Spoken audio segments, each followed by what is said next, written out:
अस्सलाम वालेकुम, क्या हाल है आप लोगों का। Welcome back to my YouTube channel. उम्मीद करती हूँ आप लोग सब ठीक होंगे। मैं भी बिल्कुल ठीक हूँ अल्हम्दुलिल्लाह। तो आज का दिन काफ़ी बिजी था, तो काफ़ी दिन से व्लॉग नहीं आ रहा था, तो मैंने कहा चलो आज व्लॉग अपलोड करती हूँ।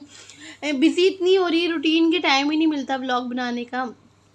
तो जैसे ही रात हुई फिर मैंने रात से स्टार्ट किया था व्लॉग बनाना। फिर सुबह 7 बजे मैं उठ गई थी। सुबह 7 बजे उठी तो एसी मेरा बिल्कुल काम नहीं कर रहा था।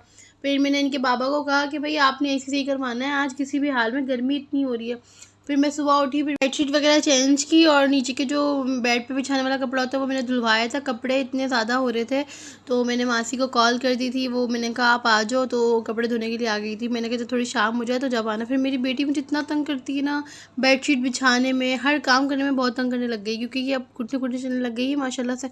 इतना तंग करती है, इसको बहुत ज़्यादा परेशान होती हूँ मैं। इसको इसके साथ ना काम करना बहुत मुश्किल हो जाता है। फिर मैंने थोड़ा सा मेरे हस्बैंड तो लेकर नहीं आए एसी वाले को, तो फिर मैंने कहा मैं खुद ही एसी साफ़ करती हूँ। तो फिर मैंने एसी खोला और मैंने देखा तो इतनी ज़्यादा डस्ट थी ना कि एसी कैसे चलेगा। तो फिर मैंने इसको साफ़ किया एसी को। फिर उसके बाद मेरे हस्बैंड मुझे चला कह रहे चलो नाश्ता करने चलते हैं बाहर ना।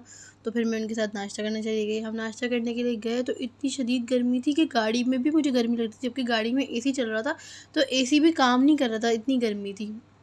मैं अपनी बेटी को भी उठा के लेके चली गई थी जबकि वो सो रही थी। मैंने कहा चलो चलो, फिर आपको घर अकेले तो नहीं छोड़ सकती छोटी सी बेटी को। तो मैं इसलिए इसको लेकर आ गई। जैसे कपड़े पहने हुए थे ऐसे ही उसको उठा के लेकर आ गई। फिर मैंने कहा नाश्ता हम बाहर नहीं करेंगे, घर पे करेंगे, नाश्ता ले लो। फिर हमने नाश्ता ख़रीद दिया। फिर हम घर आ गए थे नाश्ता लेकर ना। फिर हमने घर में नाश्ता किया। फिर आके वो काम वाली आ गई थी। फिर काम वाली से सारा बेड वेड सही करवाया, काम वाम करवाया, सारे उससे ना साफ़ करवाया, सब डस्टिंग वगैरह करवाई, पोछा वगैरह लगवाया। और फिर ना मैं हफ़्ते में एक दफ़ा फ़िनाइल का पोछा लाज़मी लगवाती हूँ, क्योंकि आपको पता है आजकल सीज़न चल रहा है, जो है ना मक्खियाँ मच्छर बहुत हो रही हैं। तो और बेटी मेरी ना ज़मीन पे चलती है, साफ़ होना तो लाज़मी, बच्चे चलते हैं तो फिर गंदगी लगती है, बच्चों को फिर बैक्टीरिया लगते हैं, बच्चे बीमार होते हैं। फिर मैंने रात को अचार गोश्त बनाया था। फिर अचार गोश्त में मैंने कपड़े धुलवाए थे। मैंने कहा वो कपड़े सूख गए, वो उतार लूँ। वीडियो अच्छी लगी तो चैनल को सब्सक्राइब करें, लाइक करें, शेयर करें।